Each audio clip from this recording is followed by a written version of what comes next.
Welcome friends. In this tutorial we will study about strings. The string type represents string of Unicode characters.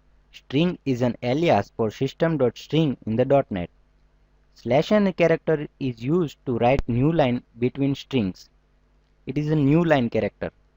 Let's learn how to get input from the console. Readline method of console class is used to input from the console and it returns the string type.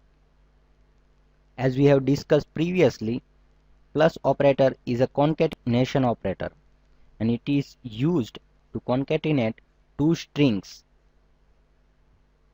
So let's concatenate two strings. We have created one variable hello and assign a hello value. In various ways we can manipulate string as per our needs. We can give very nice format to our string. And we have entered foo into the name and we can see what is the output. Now let's see various function of strings. When we want to replace some character with other then we can use replace function. ToUpper function is used to convert string into uppercase.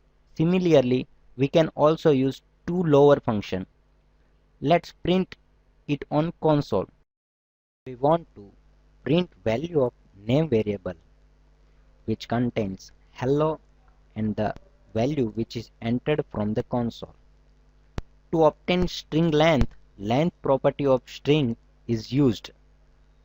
So we want to print length of the string, then string variable name dot its length, which is a length property. So it will obtain length of the string. Let's see output and what is the length of string. Now length of string is 14. Thank you.